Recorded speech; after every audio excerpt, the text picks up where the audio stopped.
Right.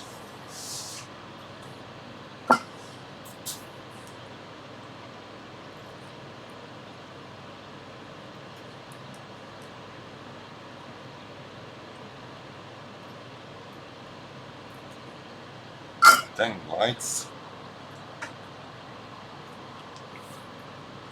Switch on the lights. Right. Because we can now. Scenes. Everything on. I love it. Not going to talk too much. I'm just going to finish these Spectranets. I thought, why not have some people join this this last steps in the process.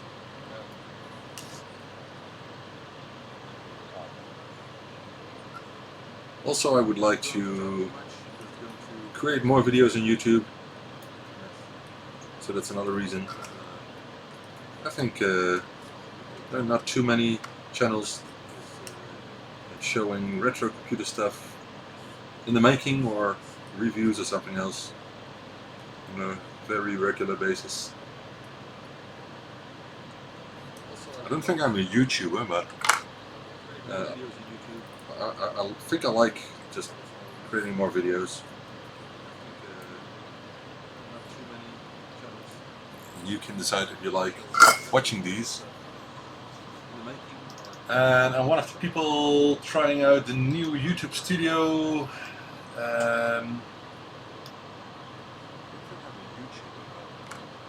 Tool, which kind of sucks. It's really full of problems at this moment. But anyway, you can tell me in the chat if you're watching this, if the audio is okay. Oh, I think audio is twice. I'm sorry, my bad. Oh god, it's because I muted my amplifier, so I wasn't hearing exactly what I'm doing.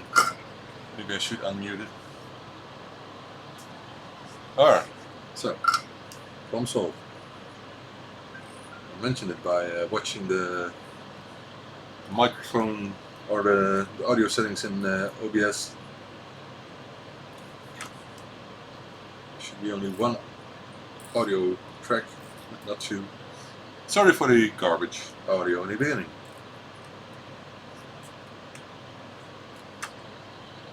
I have no idea if the message came through, so I'm just finishing Spectranet boards. 24 to be exact.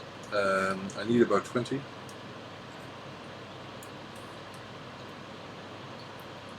And I need to do lots of more stuff, like diagnostic cartridges and Pro 1 interfaces and lots more. And I want to finish those, or about everything, in the next 3 days. Because I have to, because otherwise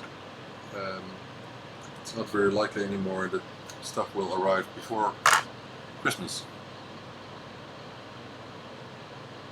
Merge and join videos. Well, if you want to merge and join videos, you should use a video editor, I think.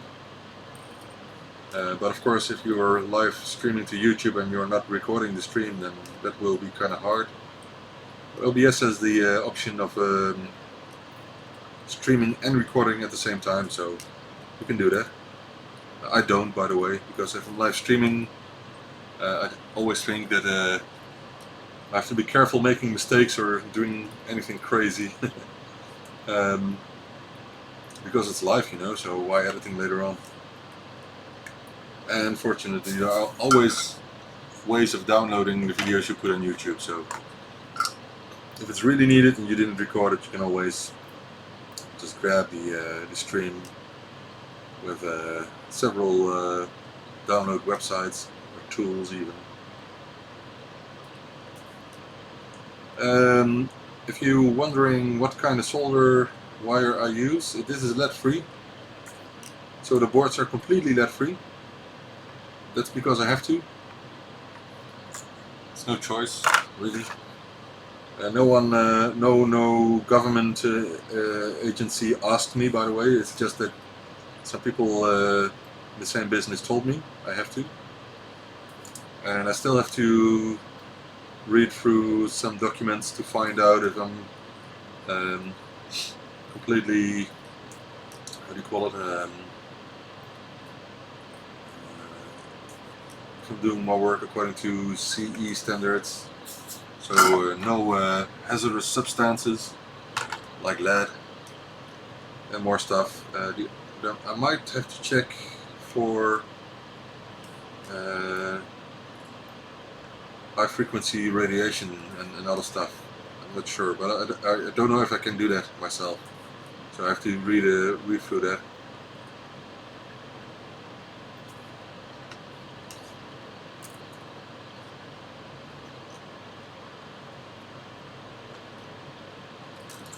Ask me anything if you like, if you need to.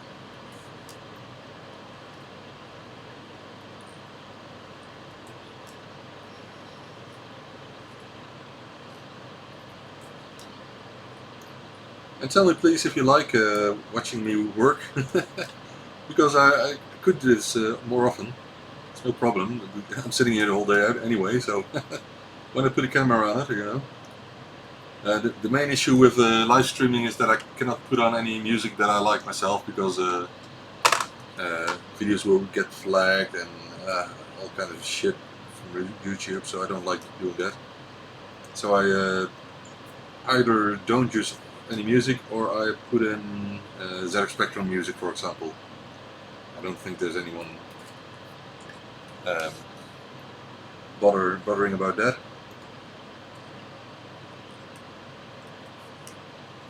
So my Weller shitty soldering station, I should not have bought this, is now set to just 400 degrees Celsius. So it's just hot enough to melt the lead-free solder, and not too hot for the tip to get corroded and dry out, and needing to buy a tip every month or something. So this is a good setting. I think I can lower it a bit, but it's good enough. And you can see, I'm not sure if you can see, by the way. Yeah, you can see it. You can see that all the vapors are moving towards my right. So I'm using a pushing ventilator, so it will push the, you can see it here, it will push the air to the right. It will be caught by this second fume extractor, but I put a hose on it, and that's moved to the top, and then pulled outside by some more by the fume extractor. So there are almost no fumes here. My health is kind of important, you know. I've got 2 kids. I'm responsible for living here now, so I want to make sure I'm not ruining my health by doing this work.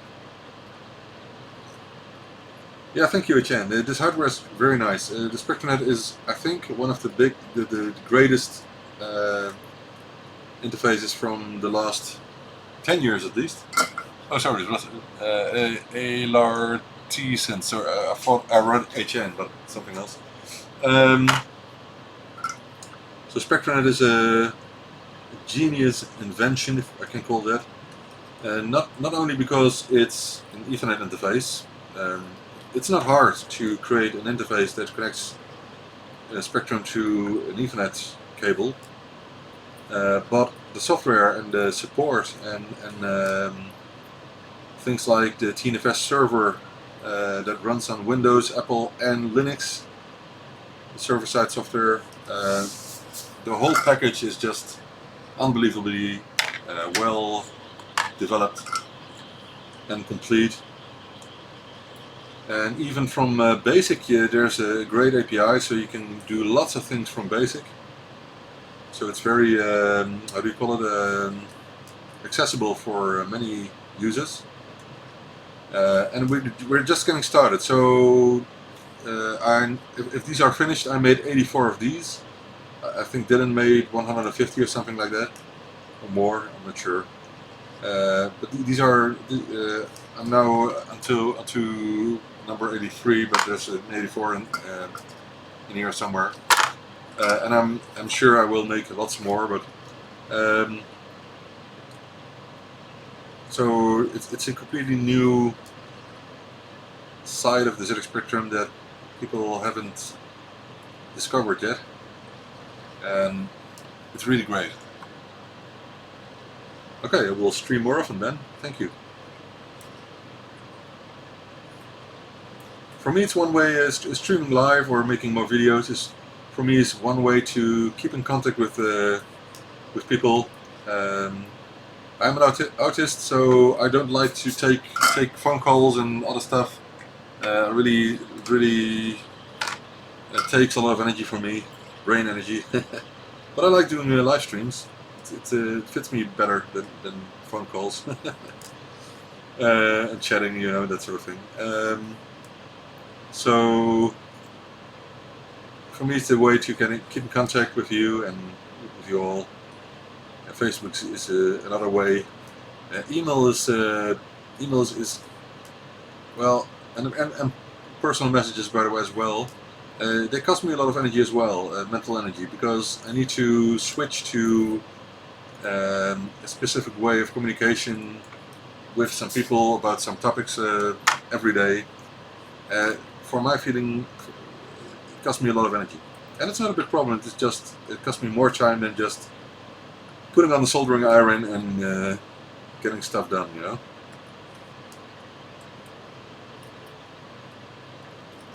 But I do it. I want to do what is needed, so I like doing this. I always wanted to do this. Develop stuff, produce stuff, and of course I didn't develop Spectranet, but I do develop other stuff. Like I can show you the new AY board here. I just made a vert version, new version, sorry.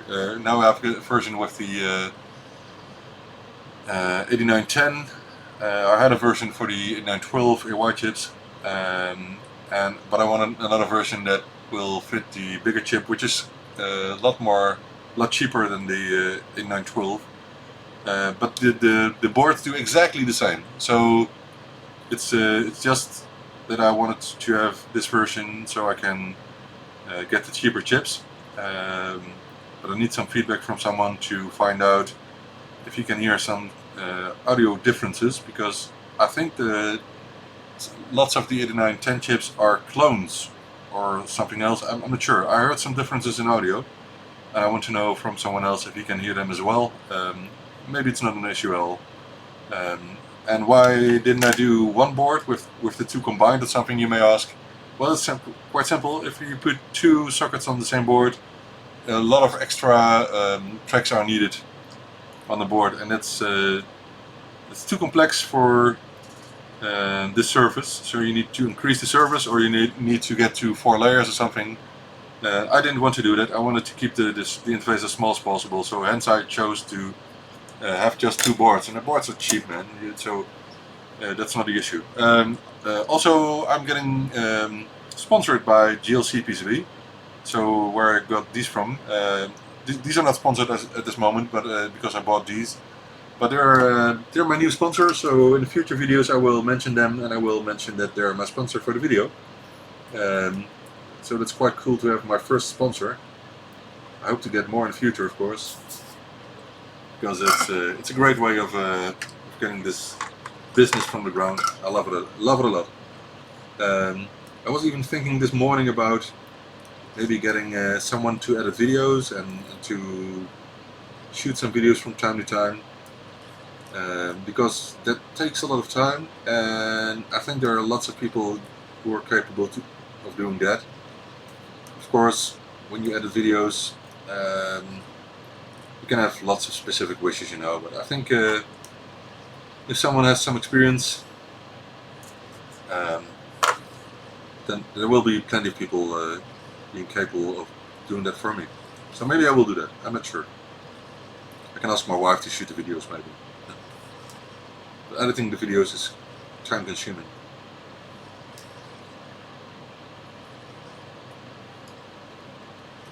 So the last edge connector for now, and the next will be pin headers. They're quite frustrating to assemble. I will show you. I got loads of solder wire, by the way, because I need a lot, as you can see. I need a lot every month. So these are the pin headers, and they're frustrating because they won't stick by themselves, you know. So you have to keep them, hold them in a quite frustrating way. Where is my? Just a second.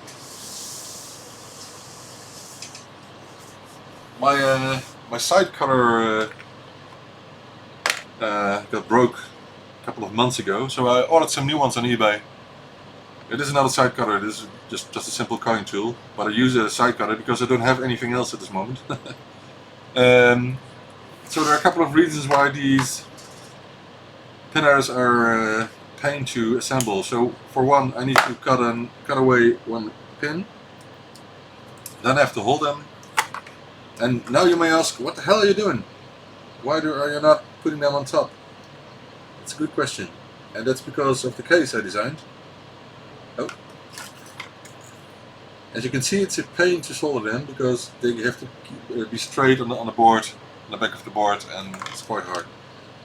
So I put them on the bottom because that way I can use a case. And let's put a jumper on them. So this design does not have auto detection of the ZX Spectrum model, hence you need a jumper for that.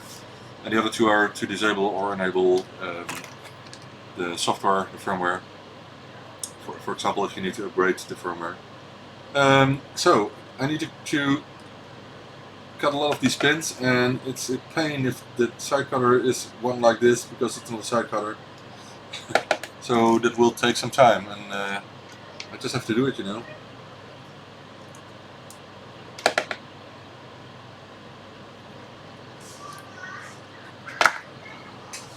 Just a sec.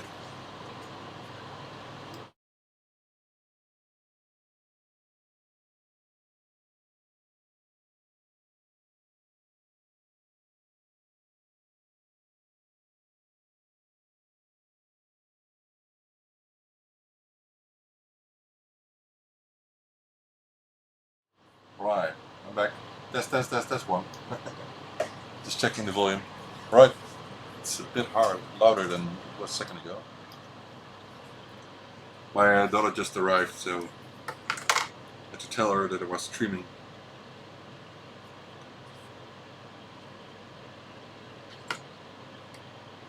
She's like me, she can be loud. She has my kind of loud voice.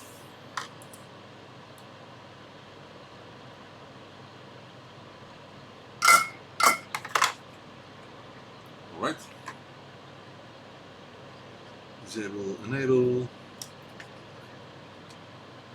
Oh, so you can see how much work this is, and I just have to get more done. Most of the time I prepare those pinhead blocks. I really would like a proper tool for this now, but I don't have one. So I just need to do it this way.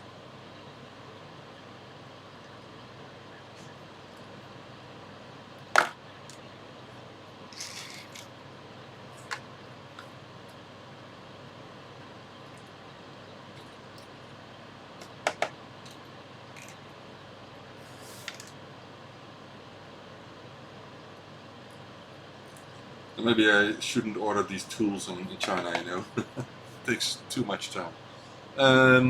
But I ordered a lot in China, so I was kind of stressed out because lots of parts didn't arrive yet. For example, the rubber feet that are needed for the die cards and for Spectranet if you ordered the Spectranet without a case. Those haven't arrived yet. They're still on the way. LEDs were delayed, And yeah, you can buy them locally, of course, but LEDs are very cheap in China, only 1 cent each or something, instead of at least 10 cents when you buy them here locally.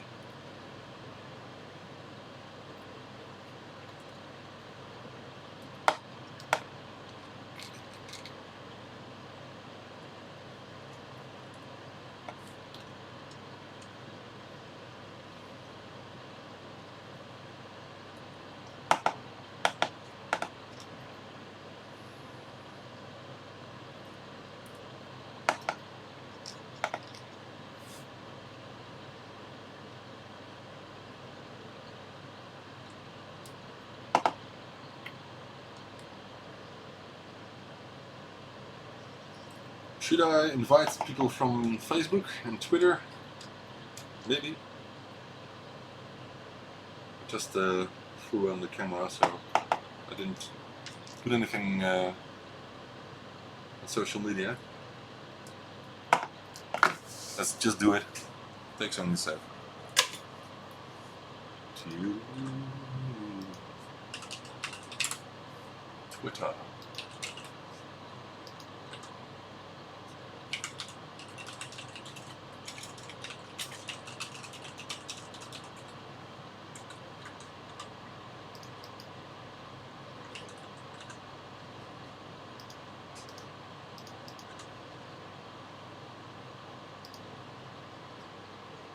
That didn't work.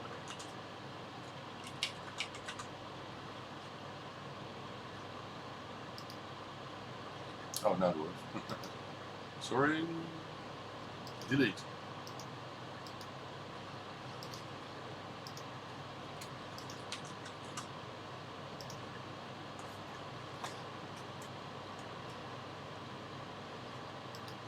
Right.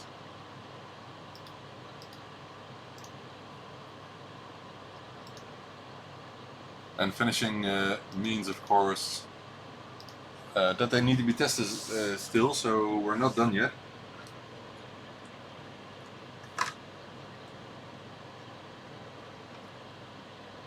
But I'm not going to do the testing live. I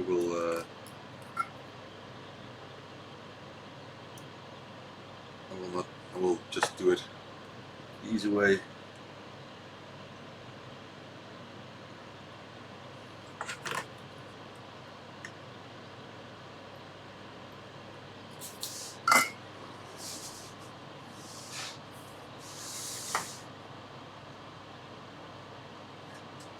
Right, 9 and 12 millimeters.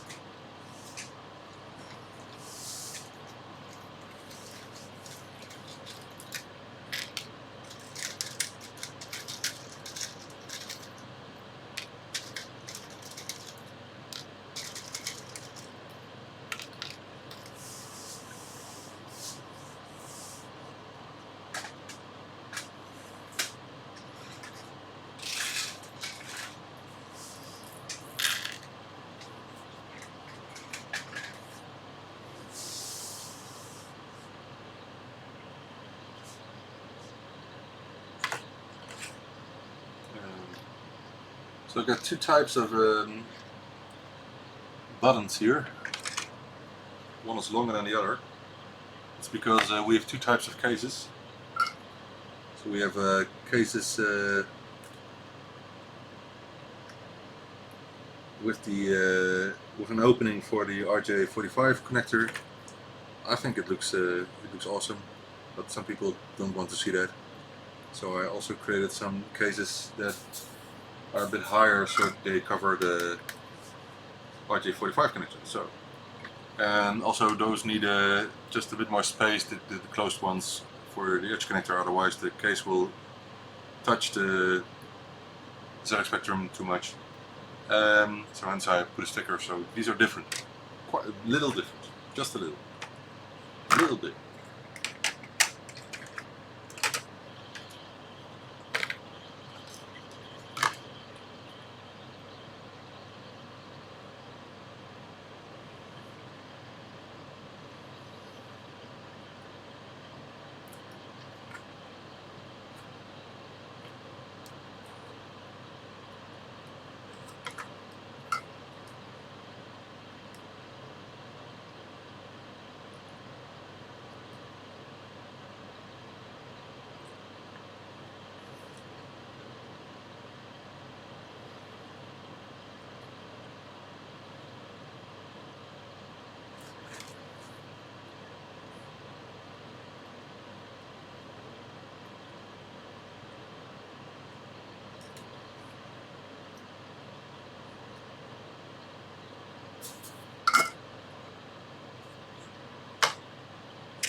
You can see how much work this is.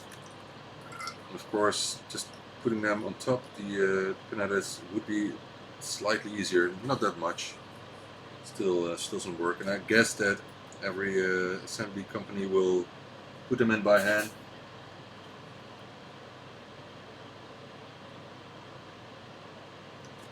I don't know for sure, but that's what I think.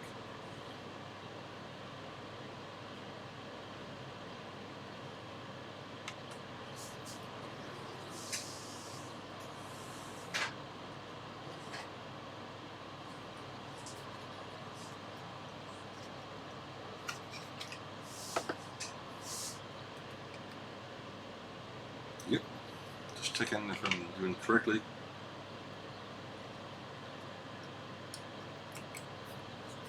Right.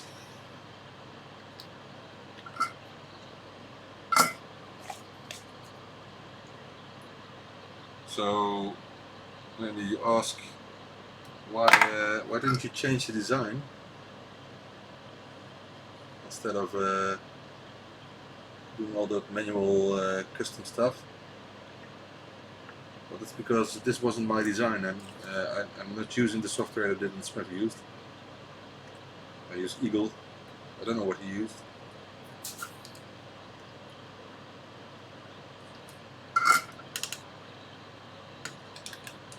Like pushing buttons. Next.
Right.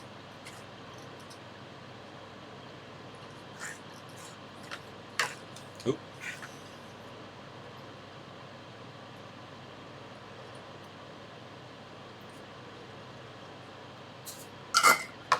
Okay. I wonder how long this will take me.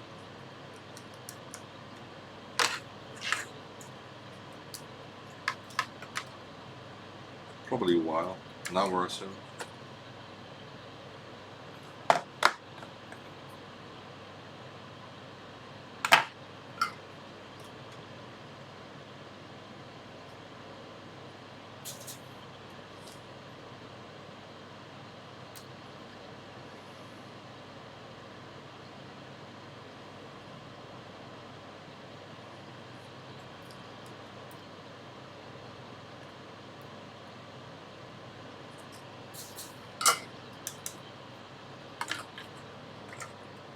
Three.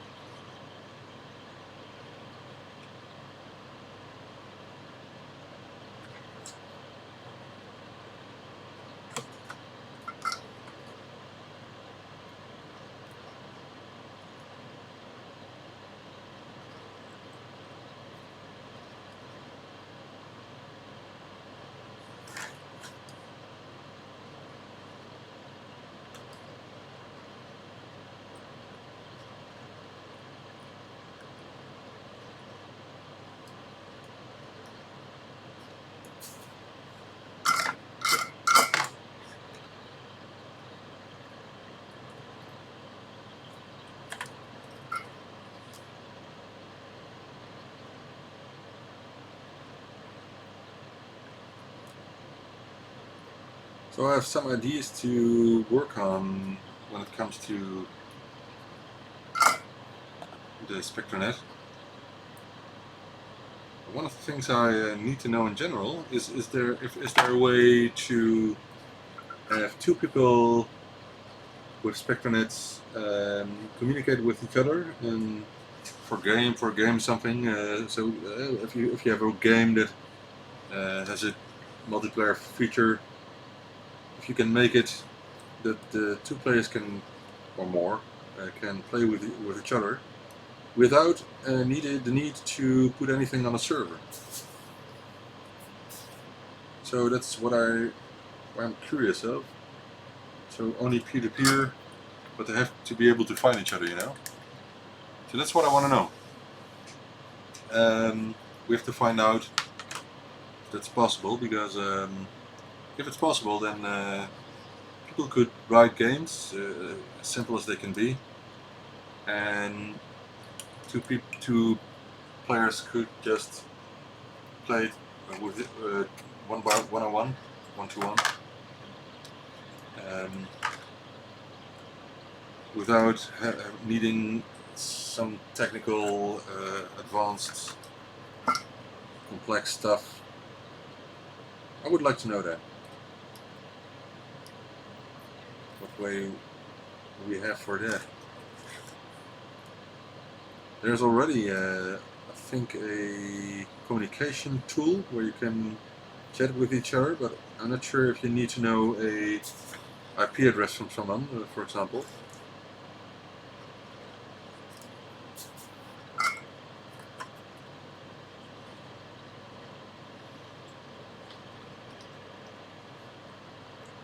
So that's one of the things I would like to know. Other things I would like to spend some time on in the future is writing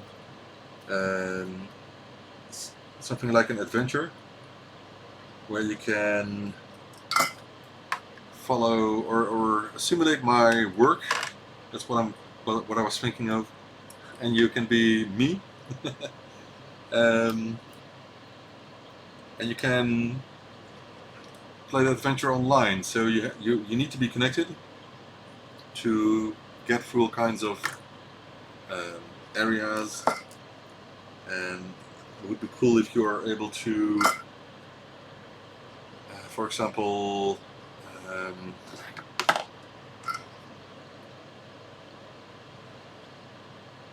collect stuff within the adventure, within the game,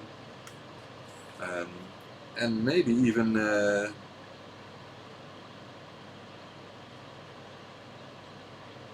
find some prizes or something. I'm not sure, maybe something like free hardware, or maybe vouchers for the web shop, general vouchers. I think that would be cool.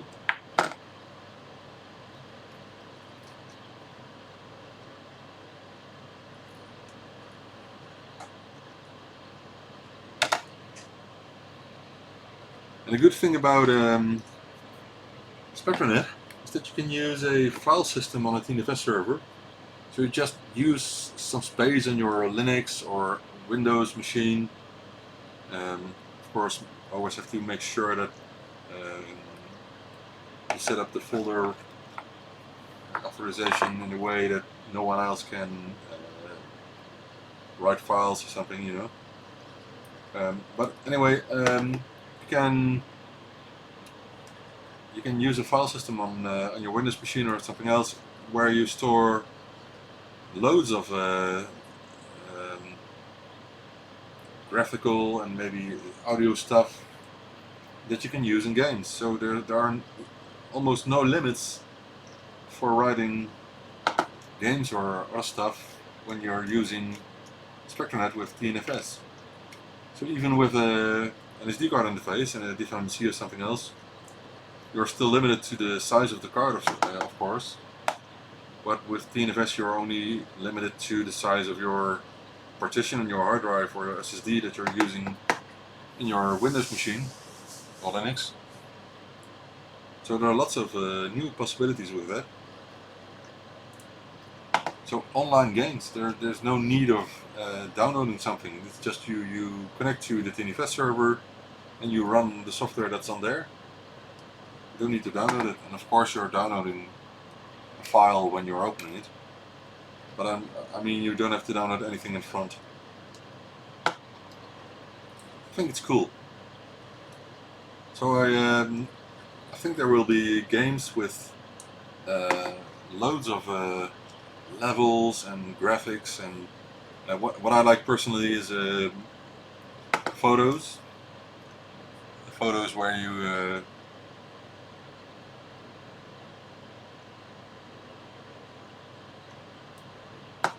photos of real things, real life. Of course, converted to ZX Spectrum format.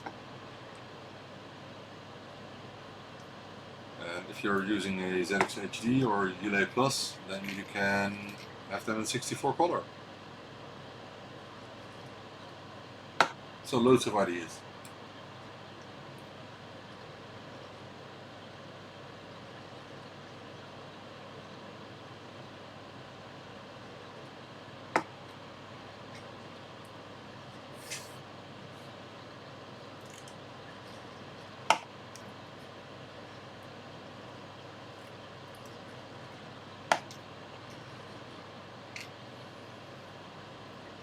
I always say I don't have employees, but I do tell people that my wife helps me with lots of things. So she cut all these pin headers in 3 pins sizes, blocks.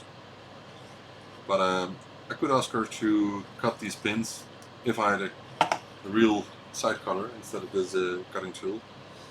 The side cutter is more useful because the pins will get shorter, pins I'm cutting, so it would be better.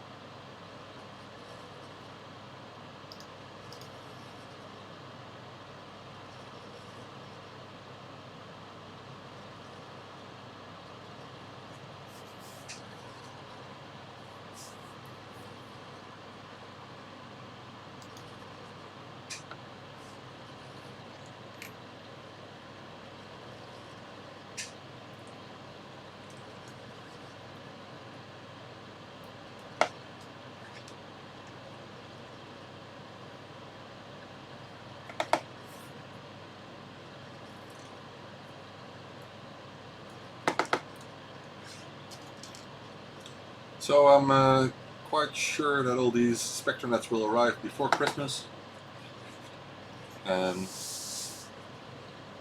I hope to be able to ship them out today or tomorrow, but of course they have to be tested still, so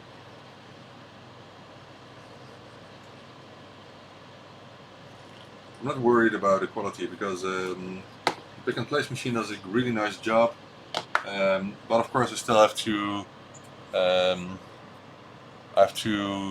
do some rework, like, come on camera, focus.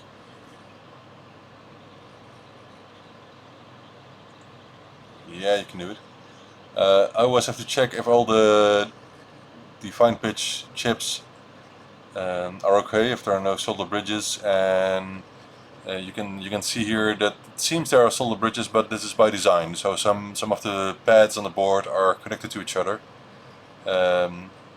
and I found out if I use less solder paste, the result is better. So I mean, with less, I just should pull the solder paste over the board just once and not twice, for example, because there will be solder bridges if I do it more than once. So I have to be careful with that. But I've had to find it out, you know, it's the first time I did the Spectranet on the pick and place, so.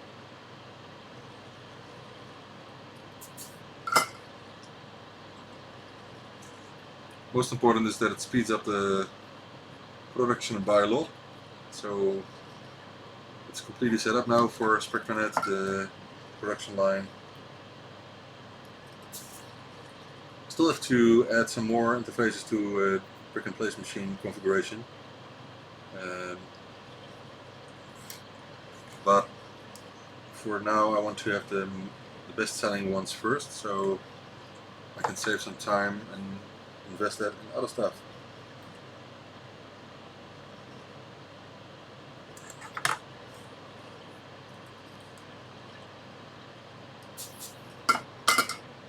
No.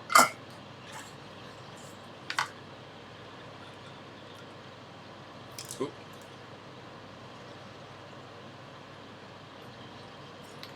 No, falls out again. That's stupid. I'm trying to hold them on one side, but it's quite hard. Stupid pin headers. I wish I had a solution for that, but I don't. So it's just tough work. There are worse jobs.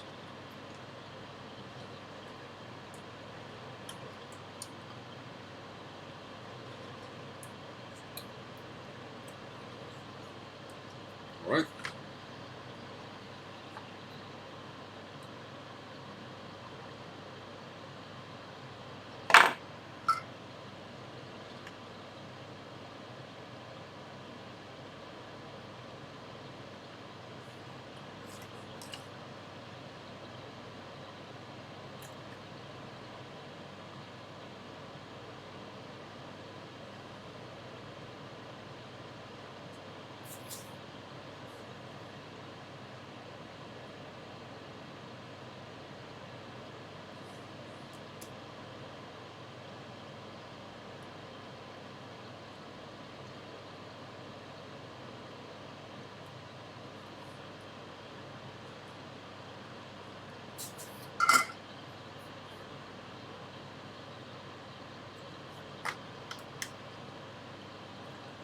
It's the sixth one.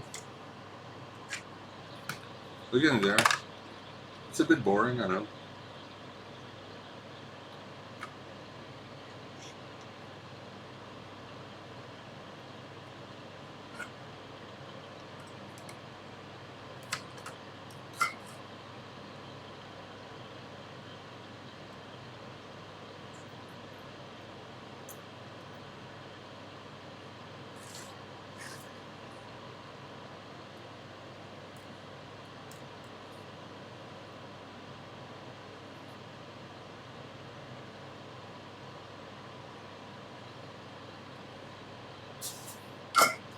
So tell me if you have any thing you would like to know, which we can talk about.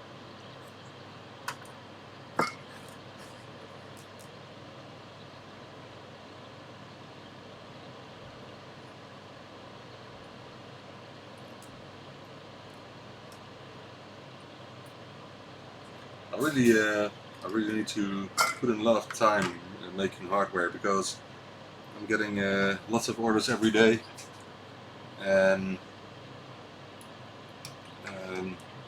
it's important to get catched up with all the work. So to have the feeling I have some spare time left, but at the moment I'm just trying to keep up, catch up, and then keep up, and that's not the best feeling, you know.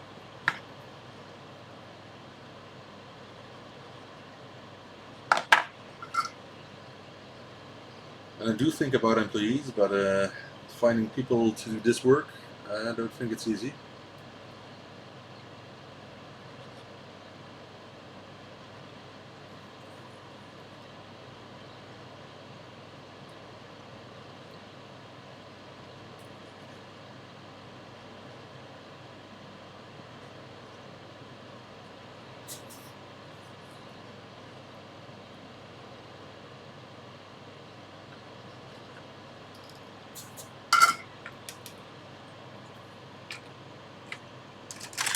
Whoops.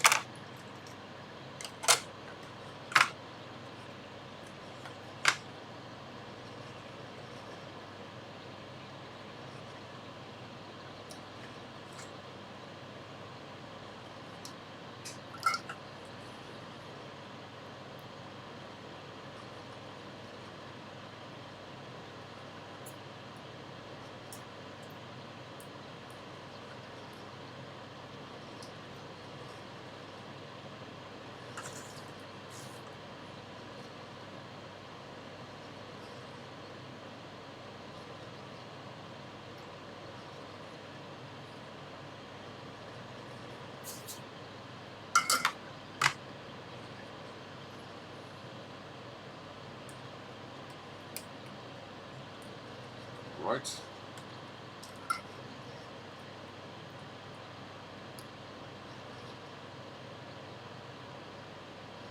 I might do more streams for lots of things in the future. There's so many things I could share with others, but it's often that I'm just focusing on what I'm doing instead of on the stream, which makes it kind of hard to start a live stream.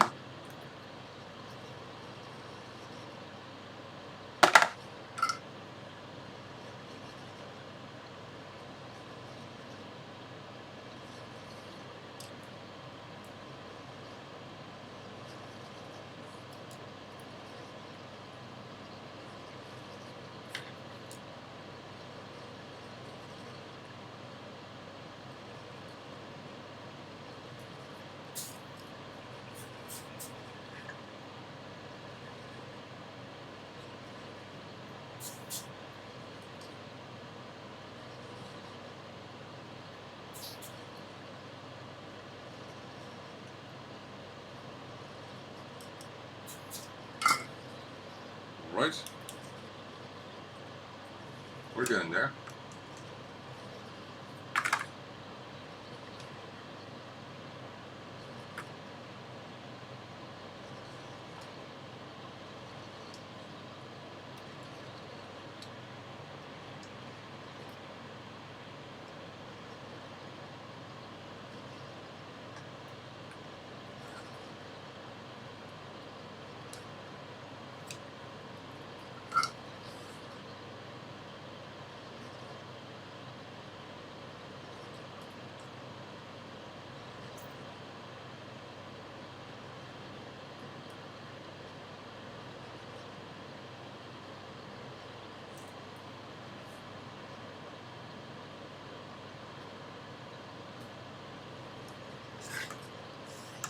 So tonight we're having pizza.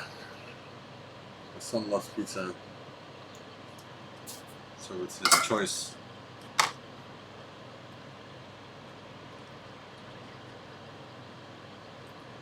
Can't wait.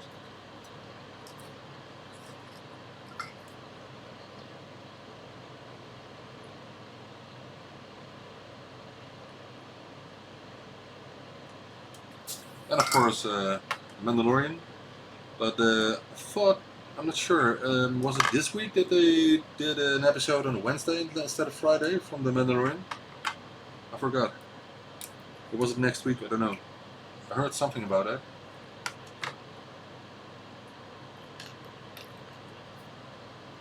that. Looking forward to it. What will happen to Baby Yoda?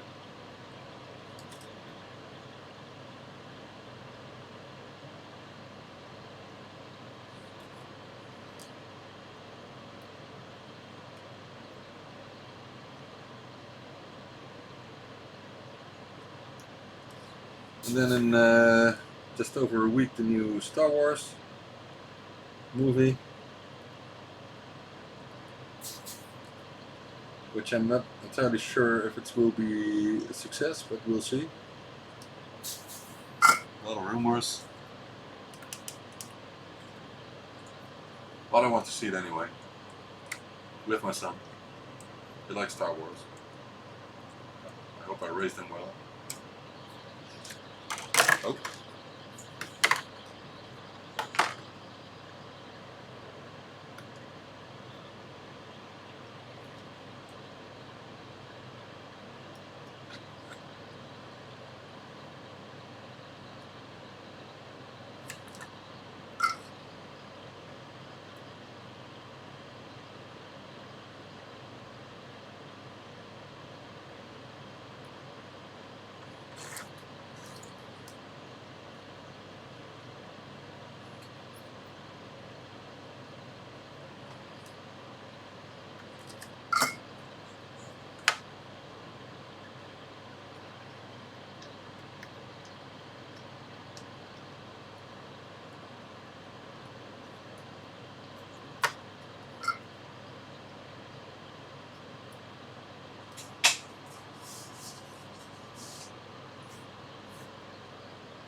Alright, put some jumpers on it.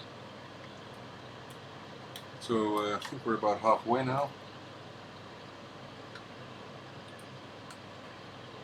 In a minute we'll do the Mac jacks, Ethernet plugs.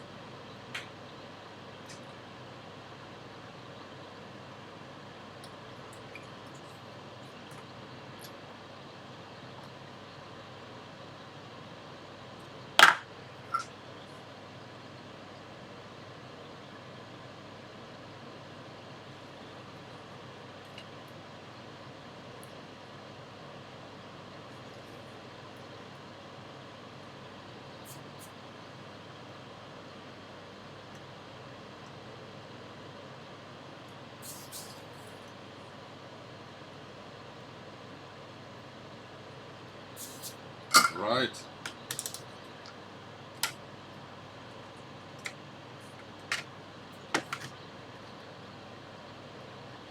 And the next.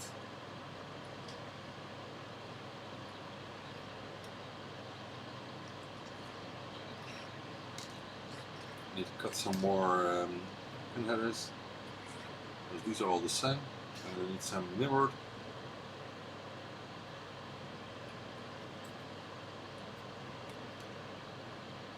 Why is the camera focusing? I have no idea.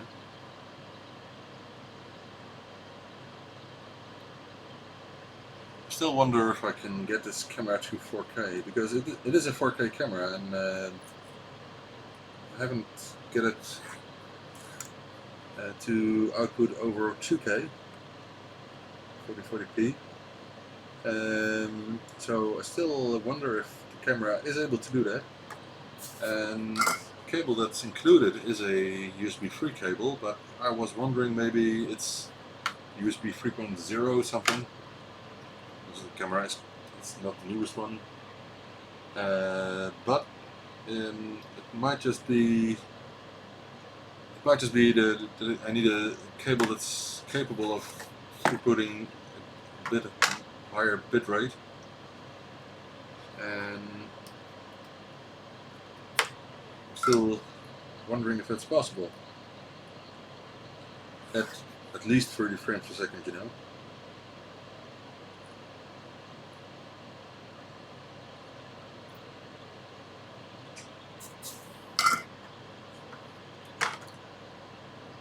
So Logitech says it is a 4K camera. I haven't got it to that yet. So I think we're on 1440p at this moment. Is it true what I'm saying here? Yeah. And 30 frames per second, it's set, I think. Camera is able to do 60, but then I have to put it on a lower resolution. I like 60 frames per second videos, by the way. They're a lot smoother than only 30.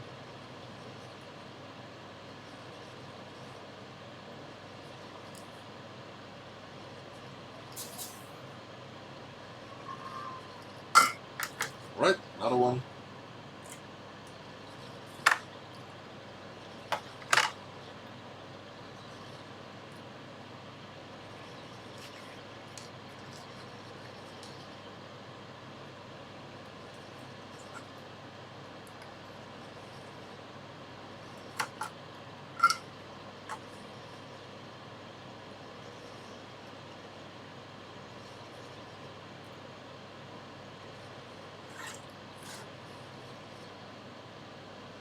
I'm very happy that I don't have to make any more Spectranets manually, except for the connectors, because that was a lot of work.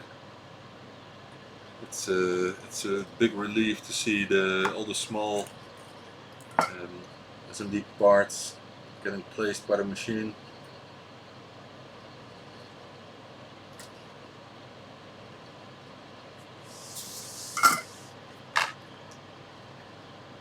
And chips are placed by the machine as well, as you may have seen in one of the videos. But I need to check them all and sometimes do some rework, removing the solder bridges.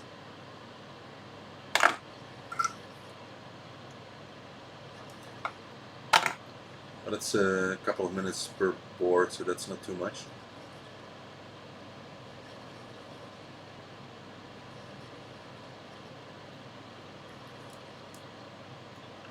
So the LEDs for the diagnostic cartridges arrived for the last days, but I also ordered some from Mouser, and I didn't check good enough which types I was ordering, and I ordered for 2 colors. I ordered the 5mm one. I was so stupid. So they were more expensive than the Chinese ones, and I ordered the wrong ones, but it's completely my fault. So I'll check if I can send some back maybe, otherwise I will leave them somewhere. I wonder if anyone uses 5mm LEDs anymore. I don't. Maybe I can do cool stuff with them though. Should have checked better.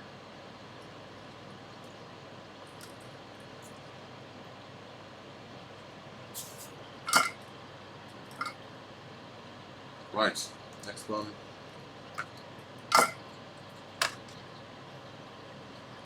Okay, so we need to cut a couple more pin headers. Not too many, but okay.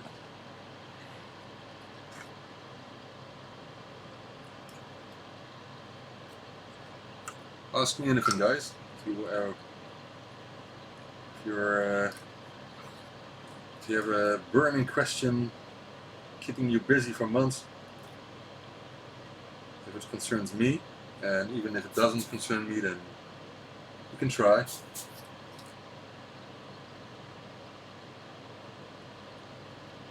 If it's about stellar spectrums, I am curious about that. Throw it in.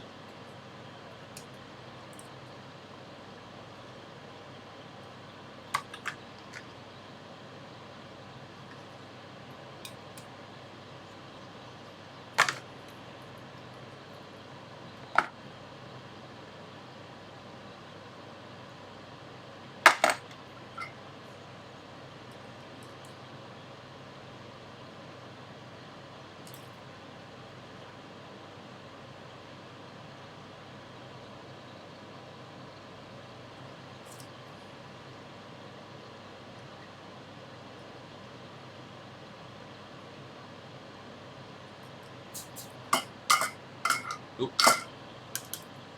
Another one. So I've got about 10 or 11 boards left, which is great. Can have pizza after that. I want pizza. I need to cut some more of these.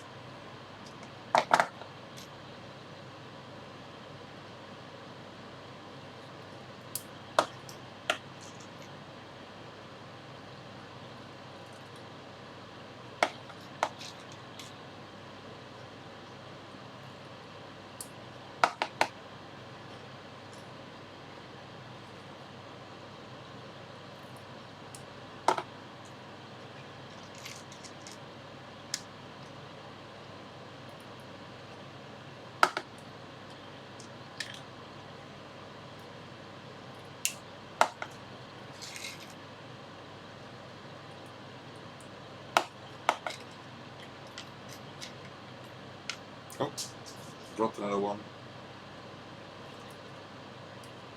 It's not that bad, but except if I stand on them. That will hurt.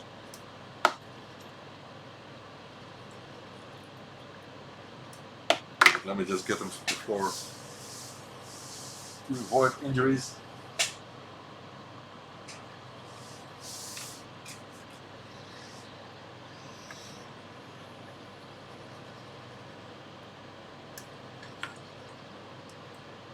So 10 more to go after this one. Oh. And then we can put on the Ethernet sockets and then they're complete. I have to do some testing.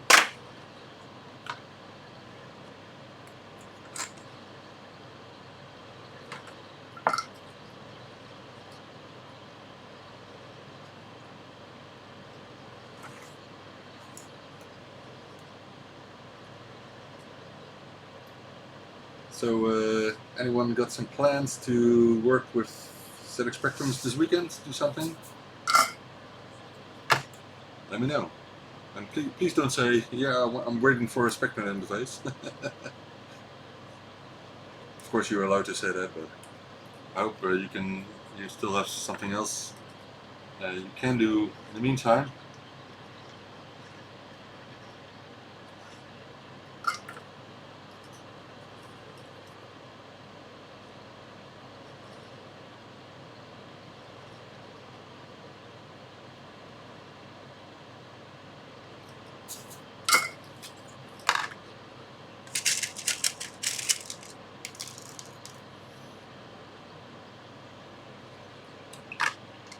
So the interface is now set to disable booting, and that means that it's set to the mode where I can flash the ROM, and then I can test them afterwards.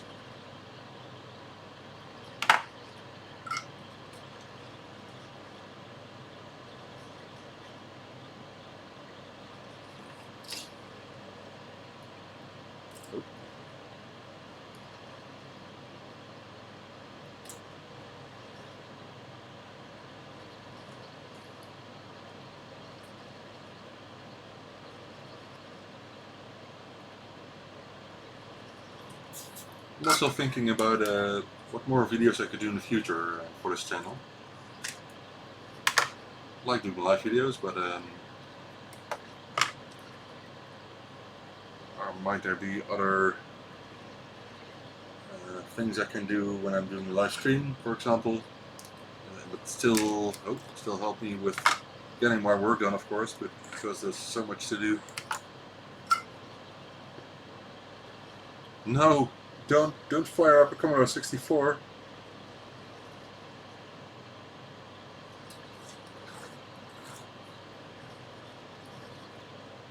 Why would you do that?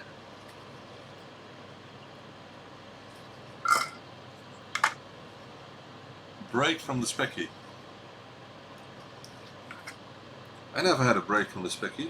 I mean, I grew up at the Spectrum, so when I was, I think, 10 or something, I got my first in Holland, and I started with a broken 48K.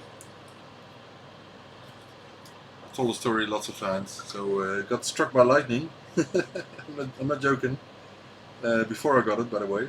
So the one I got didn't have sound or colors. Colors were dead as well. But I started with that. Played lots of games on it. I started visiting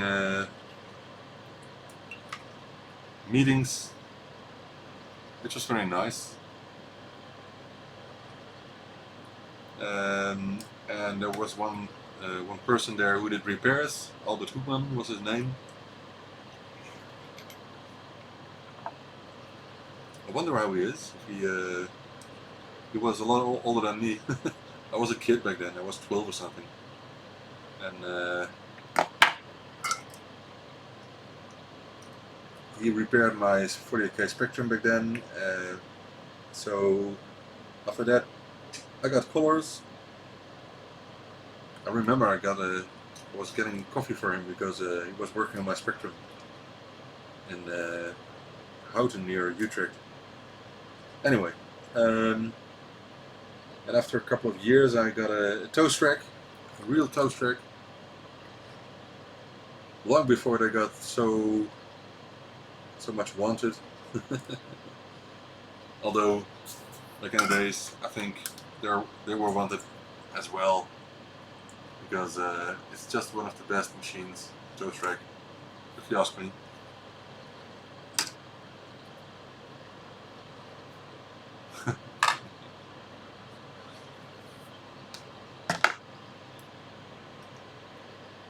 Oh, I was just joking, because I'm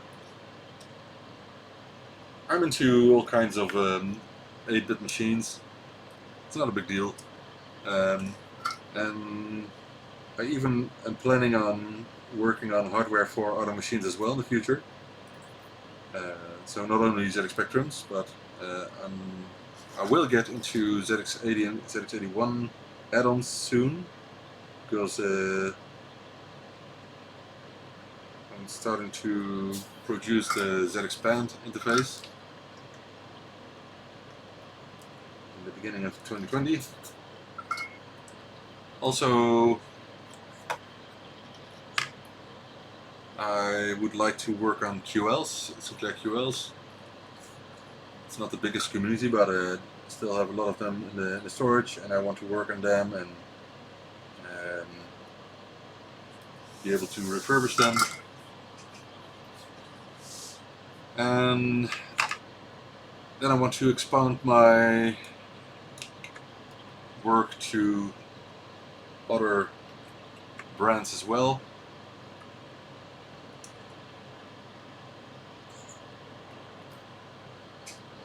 So maybe dropping something again. So I was thinking out about Atari's. I already started working on the Atari Ultimate card years ago. I think 2 years ago or something. But I just didn't have the time to finish those yet. And also there's a big CPLD chip, or sorry, FPGA chip on them, which I think it's an FPGA, I'm not sure, which requires some advanced soldering techniques that I didn't know back then. So I think I will be able to do them now, but I couldn't back then. Thank you, David. Thank you. Good to hear. Really, because I can imagine people find these streams quite boring. I like doing them. What is my camera doing? Let me just set it to fixed focus, because it's doing ridiculous. Advanced. No more autofocus. So, just like the lighting here, which is switched off and on automatically, which I now have the choice of what it will do. So at this moment it's set to all on.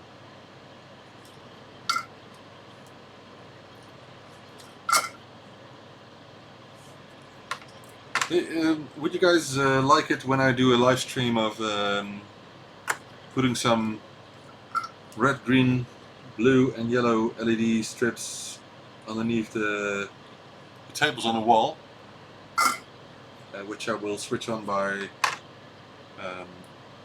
with the app as well? If you would like to see that, me doing that, installing that live, then I will do that. And if I'm asking that, maybe I could ask if you guys would like to see me finishing the die cards. I don't think I will be able to do that today, so that will be tomorrow.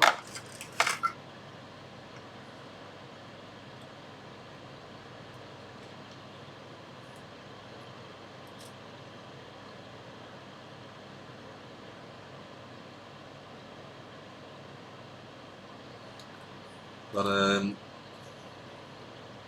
I do them with my wife, because she puts in the resistors and the LEDs and I solder them. Right, another one done.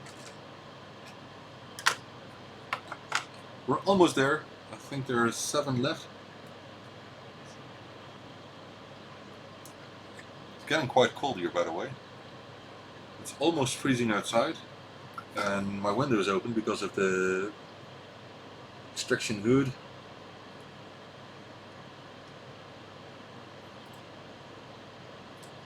I could just put on the heating, of course, which is ridiculous. So if you tell me that it's ridiculous to put on the heating, then you're totally right. But it's cold here.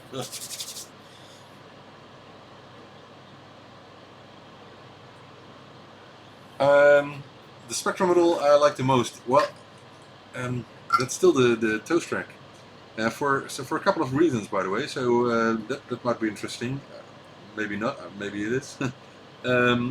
So, as I just told, my first one was a 48K rubber model, but after a couple of years I got a toast rack, and I've been using that for years, and after a while I also got a Disciple disk interface, and in those days using floppy drives on a ZX Spectrum was quite expensive and rare. It still kind of is, because it's complex stuff. Floppy drive, I mean, with complex, it's mechanical. It's not easy to maintain for many people, and floppy disks can be tough to use as well. So I've used floppy disks and toast rack, the combination, for years. And in the time I also started with some very simple machine code stuff. Really very simple. So I was just trying out things. I was, for example, large fonts on the screen, you know, that side scroller maybe. I've never written any good stuff, no games or something, because I was just too dumb for that. But I was just playing with it, and I've spent years with playing around with ZX Spectrum and the Disciple disk interface, and I always was thinking of doing something with electronics and ZX Spectrums, so combined. But it took, I think, what is it, 15 years or something to actually build some electronics with controlled by ZX Spectrum. So I started with building a laser harp, which I finished 10 years later. And it actually contains a +2A, but I removed the tape deck and I put in an LCD display for video output. It looked quite nice. You can see it in the video as well.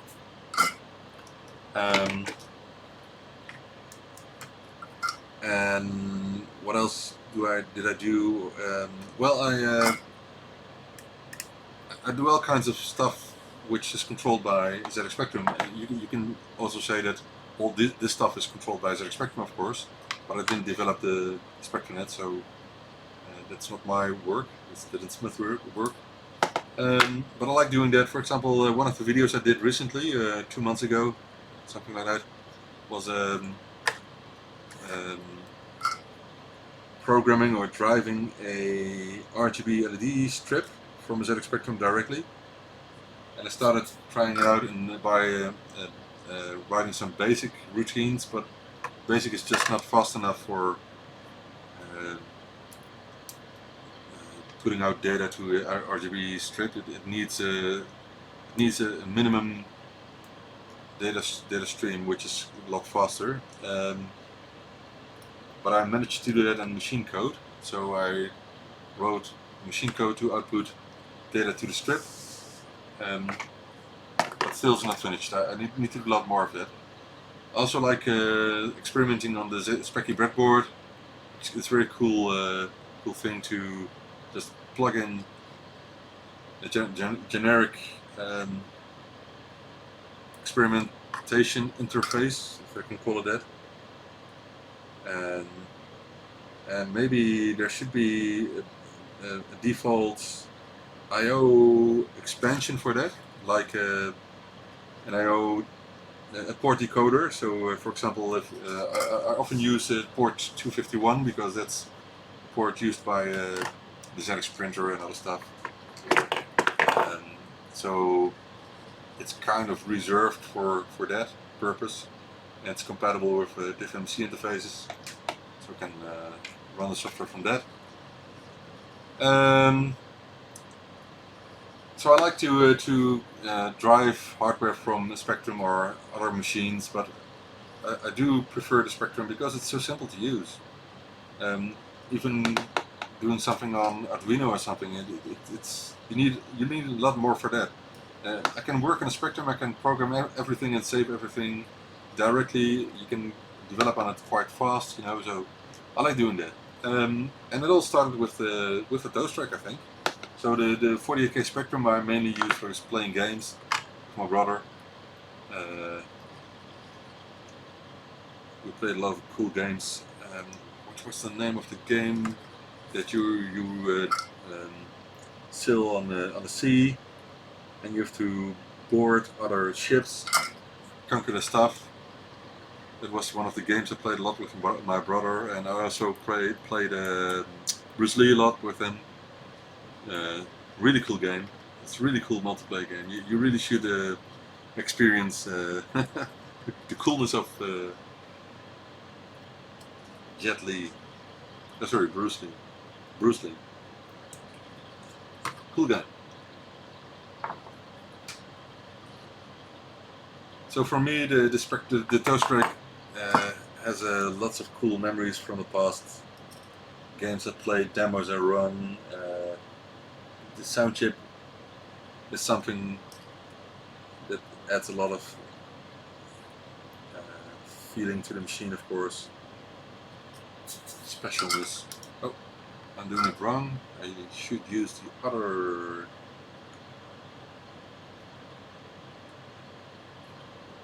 Jumper, tactile button for this one. So the toast track is still my favorite, but for a daily driver I now use Harken boards. The main reason for that is that I make a lot of those kits, and I need to test parts for that. So I use the board that for my daily driver as well. I use it for testing parts as well. So for example, the memory chips that come from China because they're old stock. I need to test them, and I do that on a Harken board. And at this moment I have a Harken 48 board in my daily driver.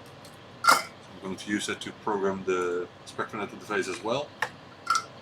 And the reason for that is that I don't have a Harken board available, assembled available for myself at this moment. So hence I'm using the Harken 48 at this moment. But I'm going to assemble a new one. If you have not seen the assembly videos of Harken boards, then I think those are quite fun, because I try to assemble them within an hour. I never managed. That's mainly because I did live streams. So maybe next time I will do one without any distraction, and I will really do my best of assembling one within an hour. That would be cool. I like that. So I have to build one within a couple of days. So remember me to put the camera next to it and record it again. And if you do not believe me, it can be done within an hour, then I will put a stopwatch next to it.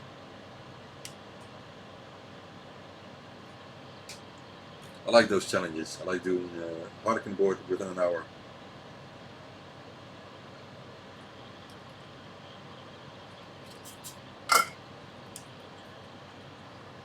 Right, so 5 more boards after this. This one I just need to swap the tactile buttons because these are too low.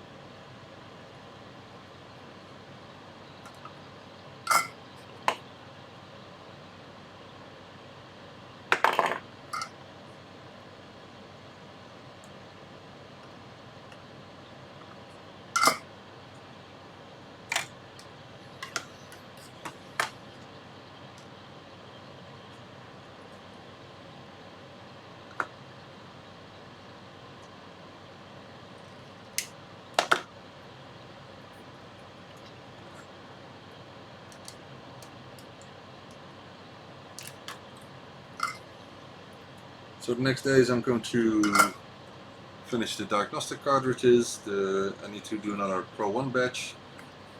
I made hundreds of those. And also hundreds of the predecessors. So I think I made 1500 of the original Defense Enjoy ones. And hundreds of the minis and Pro minis and mini lights and lots of them. can't believe how many people are interested still in ZX Spectrums. And the cool thing is that I'm getting orders from all over the world. And in the past, most of the orders came from the UK, of course, but the people buying the countries have shifted towards America, mainly. Not mainly, but let's say that about 15% now goes to America, and also a lot more is going to Eastern Europe. So the percentage of only UK has decreased a bit, but just simply because it's not that people from the UK are buying less stuff, but it's mainly that people from other countries are buying more. So the community is just expanding towards lots of other countries. Very cool to see. It's just increasing. The interest in ZX Spectrums is just increasing. I hear more people saying that because of the new hardware, that people are getting new interest in Spectrums, and so it's marketing. It's just like Apple, you know. Apple was the first with a smartphone and a tablet, and other companies just waited to see what happened, and they were too late. And so it's the same with the Spectrum. It's a matter of creating stuff that I think people would like, and bringing it under their attention. And there are always people that like new stuff. It's quite simple. That's how it works. I think the biggest limitation of expansion of sales and so is myself, because I only have 24 hours a day. I wish I had more. And I'm very happy that I found out years ago that I need less sleep nowadays. But it was not the coolest thing to find out. It was mainly because of the kids that grew up when they were a baby. They kept me out of sleep. When I worked the last years where I worked as a developer, I was so bored that kept me out of sleep, you know, and lots of stress and frustrations. And anyway, so I'm very happy that I don't need that much sleep compared to the past, and I can spend some more hours on working on producing stuff. That's cool. I like that.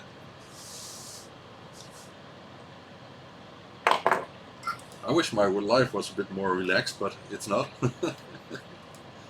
I don't mind. It's just where, you know, you can sit on the couch, or you can just accept that life is complicated and make the best of it.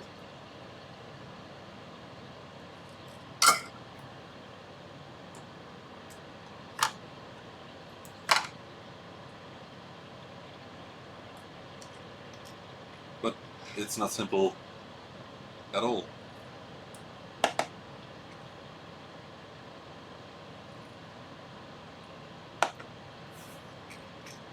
Fortunately, things are okay at the schools for my kids.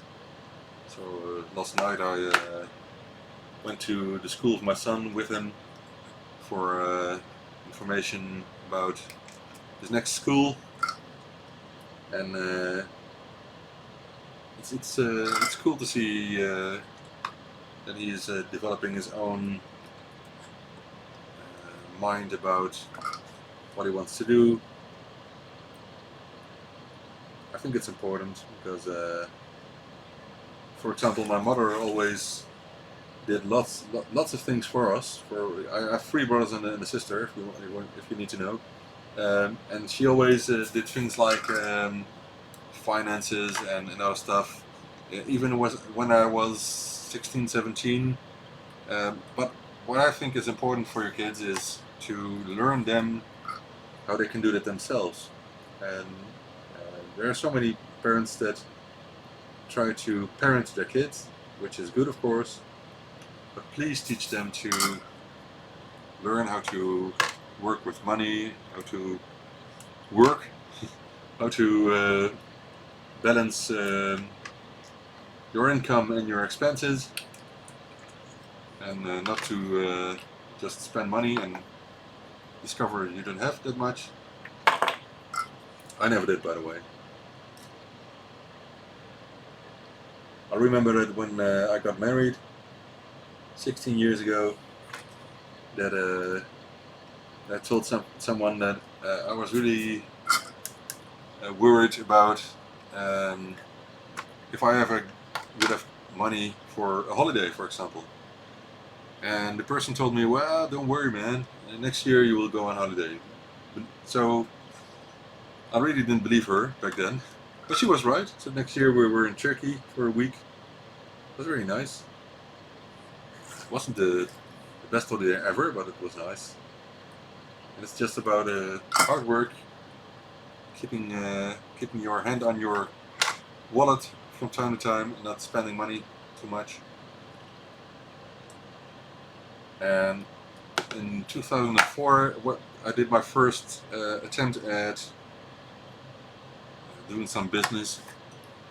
I needed a battery for my own phone, new one, and I thought, well, here in Holland they cost €20, but in China only €1 or 2, maybe, I don't know.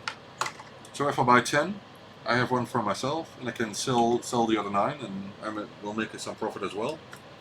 That's how it all started, and it's not exactly true that it all started there, because I worked at a computer company, I think the biggest in Holland, and I worked with the CEO back then a lot of times, and he was so inspiring in the way he made a success of his company. If you work with someone like that, you will. It's hard to not get motivated. So I liked working there because I like computers, and I liked working there because of his way of doing business. So that never let me go. I always got the feeling I wanted to do something for myself, and I made a mistake of spending 17 years at an office on an IT job. I should have never done that. Anyway, Ethernet sockets. I think we're there. Yep. And the pins are often a bit bent. You cannot see it because they're not autofocusing, but one of the pins here is a bit bent. But because they're very thin, it's easy to bend them back. So let's get those in.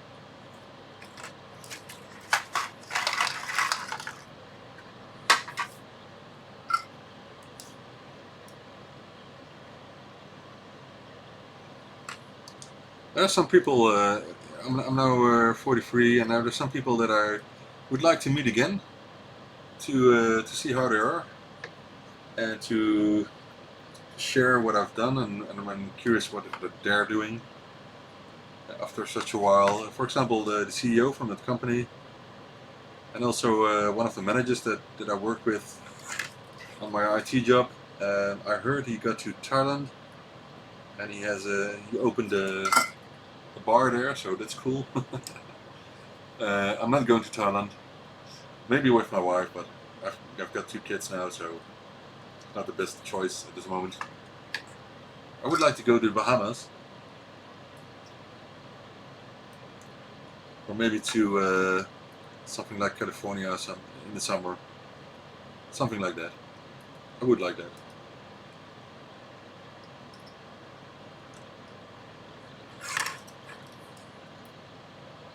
I was discussing where the coolest place would be to live with someone, and I thought I think I would like Canada because of the wide areas, and here in Holland everything is so close to each other, and everything is built on top of each other almost.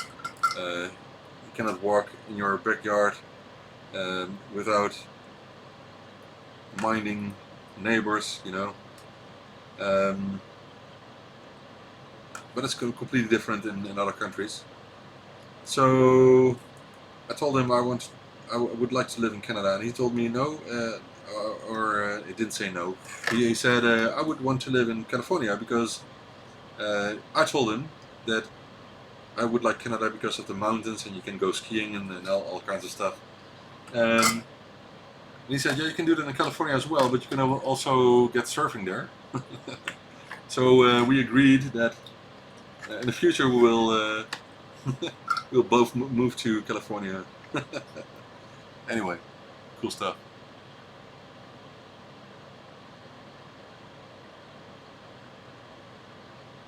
Manic Miner, yeah, cool. Sounds cool. I don't listen to the podcast, no. I think the only Sinclair related stuff is the one from Paul. I forgot the last name. The Spectrum show, you know. Paul. I forget the name. And of course things like LGR and how many can I stack on top of each other? I think only 3. That's a pity.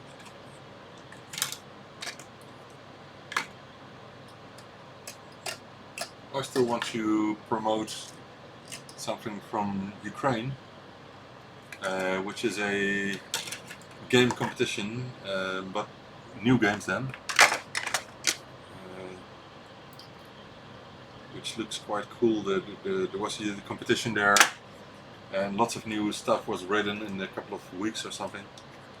And the results are quite astonishing if you see what they made. So there's even loads of new software being made at these times, which is awesome. Lots of new stuff. So for the next years, I don't think we will get bored with our ZX Spectrums. I might be wrong, but I don't think so.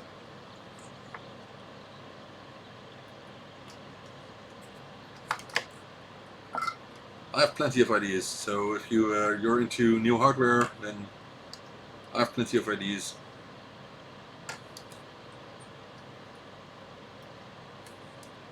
I don't have plenty of time. I just have the same amount of time as you have. I wish I had more, but that wouldn't be fair. It would be fair if I had more time than you, so.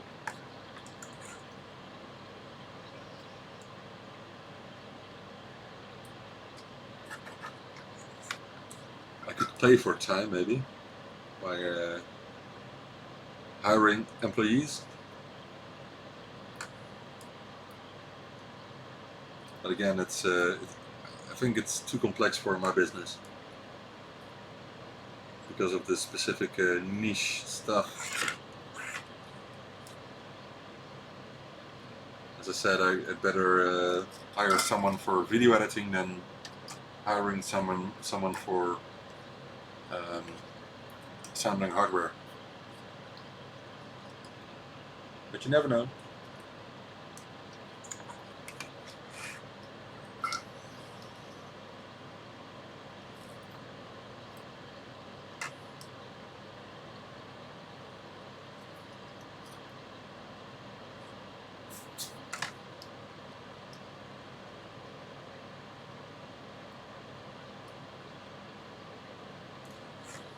Sometimes I really think that I should be more of an entrepreneur than a hobbyist, because I would like to have a business with employees. I like the idea and working in a rented space or something, but I don't think I will have the same fun as I am having now, so that's the main reason I'm not doing that.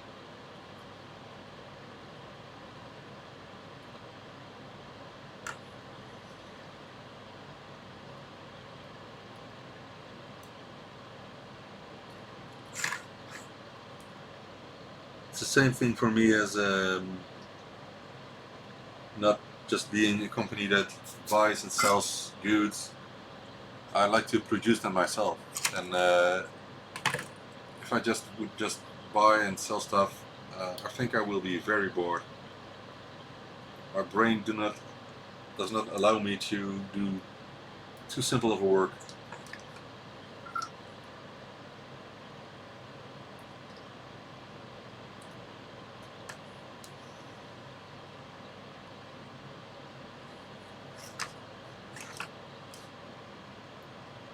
So I'm almost done with these. I think I will just clean the edge connector because I'm touching it a lot with my hands, and it's important for to make sure that they're clean when they arrive at the customers. I think that's the last thing I will do.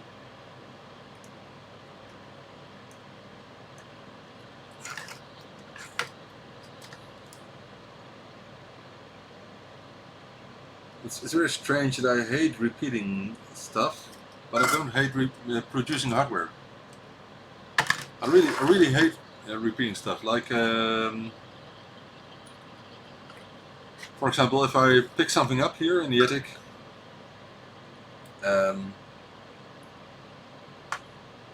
if I put it down somewhere and I have to pick it up again later on, it's a waste of time and energy.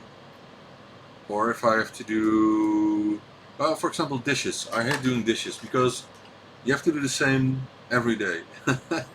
So we get a dishwasher. Those kinds of stuff. I hate doing that. I hate doing things twice or more. I think if you do it twice or more, you really have to automate it. That's what I think. So I think it's the same with producing hardware, by the way, because I have a pick and place machine now.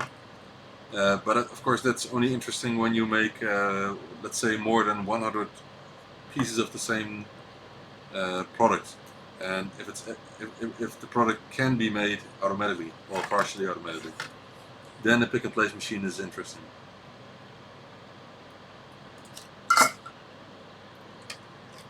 Sometimes I wish I could make thousands of only one product, but that's unrealistic, because if you were to make thousands of one product, then probably someone else can do the same and might be able to do it cheaper than I can do it.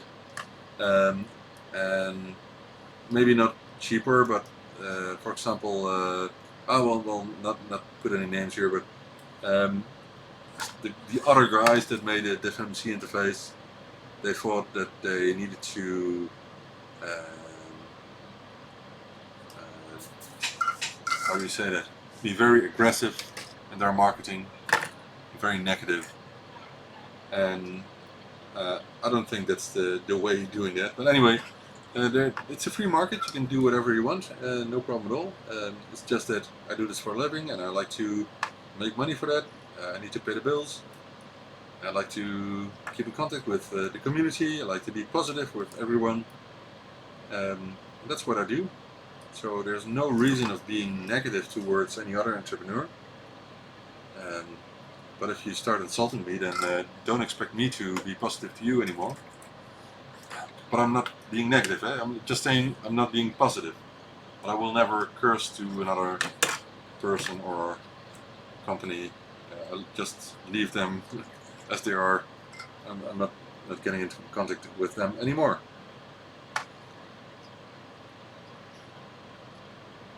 So yeah, I would like to have made thousands of more FMC interface of the original one.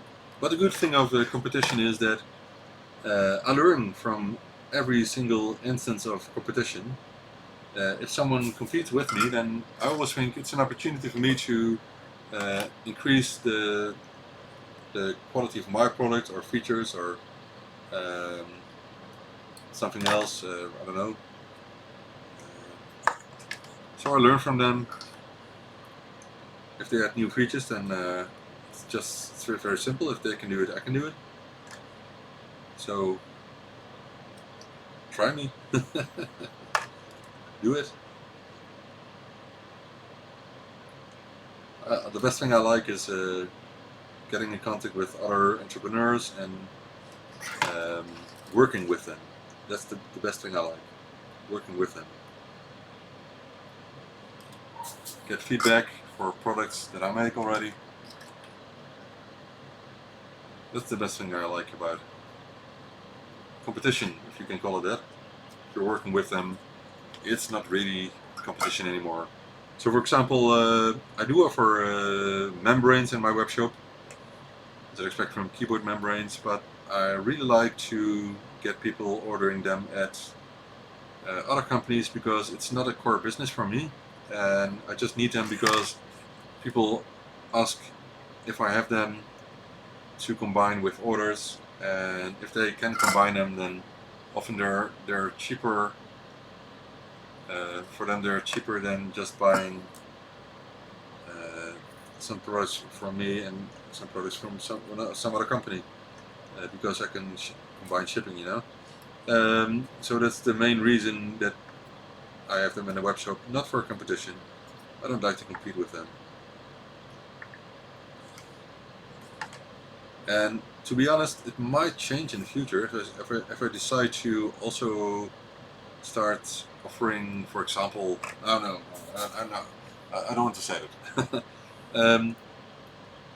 No, I don't want to say it. I leave the companies as with their own products. I leave them, and I do not want to compete. I'm really serious about that. And there are some reasons for that, and one of the reasons is keeping good contact with my with the entrepreneurs that I work with, and also because some products I just don't think I can offer in my web shop. For example, I think I personally I cannot offer replica cases or thinking of some other stuff. At least the cases, or for example, products like the multiface. I could sell multiface interfaces, and there are people that are interested in them. But I have been in contact with the owner of the brand, the Romantic Robot, and he didn't want to discuss it because he just wanted to make money. And he asked what I offer, what we I was discussing it with someone else, what we could offer him, and we just wanted to get into contact with him and discuss it, but he didn't reply anymore. So I don't want to get in a fight about IP. You know, I don't want to do that. So I just left it. The same with offering ROMs for ZX Spectrum, original ROMs, or for Harlequins. I can't offer my own flash ROMs with Spectrum IP in them. Sorry, Sinclair IP, because the brand is still owned. And I should get into contact with Comcast, but I didn't have time for that yet. And I don't think they're interested in a small business like me. But anyway, I just don't offer them. That's very simple. I did put a link on my webshop to AliExpress and I think eBay for the universal programmer, so you can program your own EEPROM. I'm not allowed to say that you can do that. I'm not allowed to say you can program your own ROM with ZX Spectrum contents because it's still kind of illegal. But I just put a link on there, and you can do whatever with that what you want. And I'm not putting links to ROMs or something. So it's of course easy to find them, but it's a way of keeping safe. Maybe I'm exaggerating with that, I don't know. So I just create new add-ons, and all those add-ons do not have the Spectrum ROM in them. So for example, the ESX-DOS copies the contents of the 48K basic ROM to its own RAM when it's booting, and so it doesn't have any copied IP when I sell it. So same with ZXHD. I'm not allowed to sell a product with HDMI connector because I need a license for that. So I offer the Raspberry Pi and the ZX HD separately, and if I can find a better solution for example, audio over HDMI, because the ZX HD doesn't have that currently, and it would require another solution, for example an FPGA or something, then most probably I will not use an HDMI connector, but I will use a DisplayPort connector or DVI, and I will just include a cable with DVI or DisplayPort at one side and HDMI at the other. That's how it goes with IP. Alright. Phew! They're all on. And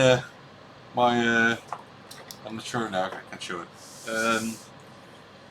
I'm almost through my roll of, I can show you, roll of lead-free solder wire. It's almost empty.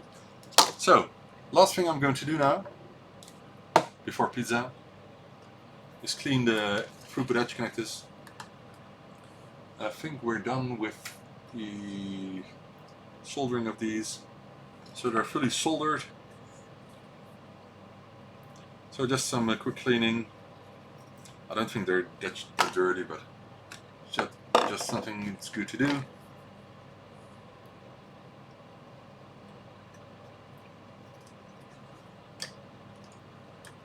And even before putting them in the reflow oven, it's important to make sure they're not dirty or touched, because grease from your fingers can really etch into the copper or tinned contacts, so you have to be careful with that.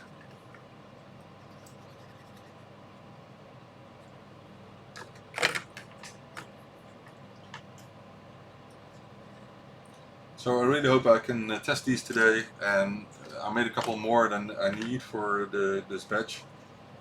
So if a couple that doesn't work because I need some more attention, maybe solder bridge that I overlooked, then I can put them aside and get the rest working, because I need to get them out as soon as possible. I'm late, I'm very late. Sorry for that, guys. I know.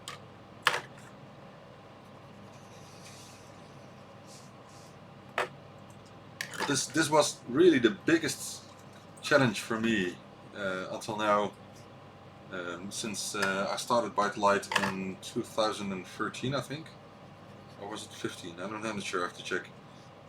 A long time ago.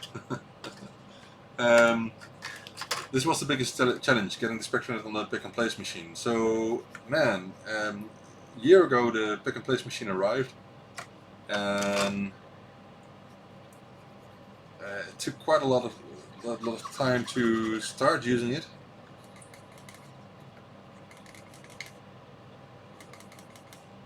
I'm not sure what that is, but it took me months to actually install it and configure it for the first boards, just because of increasing amount of work. And I'm really was happy that I started using that in halfway this year, and it took even more time to get Spectranet on them. But we did it. They're done. Configuration is saved in the machine and backed up. And if I need to do it again, it will be faster. But backups are important. It's only that the pick and place computer that's dedicated for the machine is not connected to my network, because I don't trust the Chinese software. People have shown that it's flagged as containing a virus, so I don't want to do that. Anyway, it's on the machine. I just have to add more boards to that machine in the future.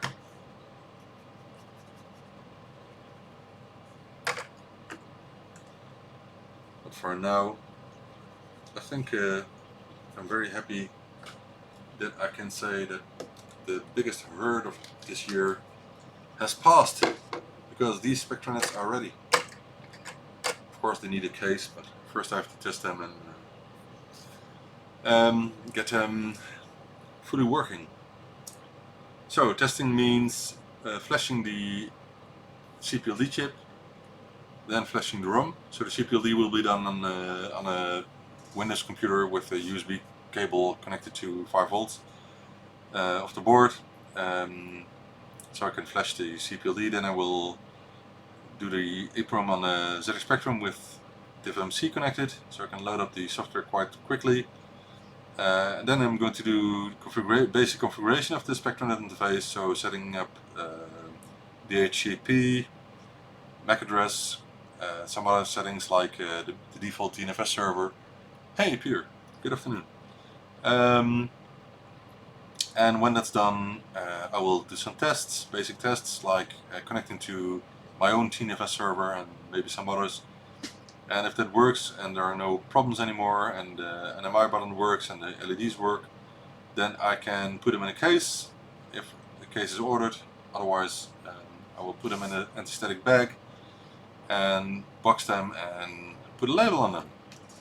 So, and I got all the labels on the close to me here, but I can't show them because there are names on them, of course. But this is done. I'm very happy. A lot of frustration is falling off of my shoulders because people have been waiting for these since August, so quite a lot of time ago. So I'm done for now for the stream. I'm going to have some pizza and beer and the Mandalorian episode from this week. And I will see you guys in the next video. Bye!